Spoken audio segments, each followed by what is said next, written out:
एक दिन मैं रात के समय अपनी गाड़ी से मारगल्ला की पहाड़ियों की तरफ हाईवे होते हुए अपने दोस्त से मिलने उसके घर जा रहा था। रात के करीब 8 बज चुके थे।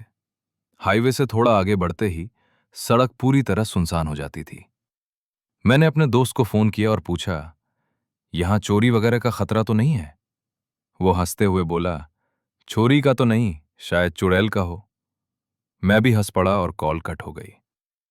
थोड़ा आगे गया तो दोनों तरफ पहाड़ और घना जंगल था। रास्ता बिल्कुल सुनसान था, इधर उधर कोई नहीं। हल्की हवा चल रही थी और धुंध सी महसूस हो रही थी।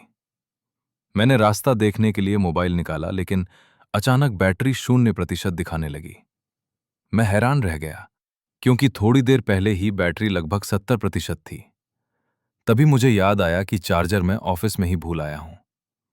मैं गाड़ी चलाता रहा कि अचानक मेरी नजर सड़क पर खड़ी एक औरत पर पड़ी, जो अपनी गोद में एक बच्चा उठाए खड़ी थी।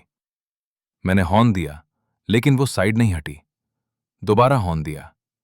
मुझे लगा शायद वो लिफ्ट मांग रही हो। मैं गाड़ी से उतरकर बोला, सब ठीक है? वो बोली, बच्चे को तेज बुखार है, आगे एक अस्पताल आता है, वहां तक छोड़ दीजिए, मेरे पति शहर से बाहर हैं।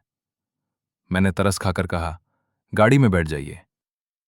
जैसे ही वो गाड़ी में बैठी, उस जगह एक बोर्ड लगा था, सहरिया विलेज। थोड़ी दूर आगे बढ़ा तो फिर वही बोर्ड दिखा। जगह भी बिल्कुल वैसी ही लग रही थी। मैंने हैरानी से औरत से कहा, ये तो वही जगह लग रही है। उधर से कोई जवाब नहीं आया।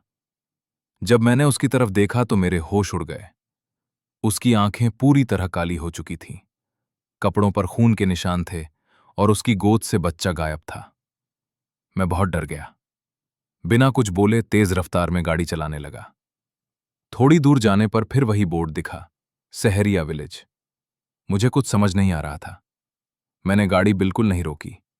2 घंटे लगातार गाड़ी चलाई, लेकिन हर 30 मिनट बाद वही सहरिया विलेज का बोर्ड, वही रास्ता और वही जगह सामने आ जाती। मेरा सिर चकराने लगा। आखिरकार मैंने वापस लौटने का फैसला किया। मेरे साथ अब भी वो औरत बैठी थी, लेकिन डर के कारण मैं उससे कुछ कह नहीं पा रहा था। वापसी का रास्ता भी लिया, फिर भी हर 30 मिनट बाद वही जगह आ जाती। इतने में मुझे चक्कर आने लगे और मुझसे गाड़ी और नहीं चली। मैंने स्टीयरिंग पर सिर रख दिया। कुछ देर डर से रोया, चीखा और फिर मेरी आंख लग गई। कई घंटों बाद जोरदार हॉर्न की आवाज से मेरी आंख खुली। देखा तो पीछे गाड़ियों की लाइन लगी थी। ट्रैफिक जाम हो चुका था, क्योंकि मेरी गाड़ी सड़क के बीच बंद थी। लोग लगातार हॉर्न बजा रहे थे। सुबह की रोशनी फैल चुकी थी।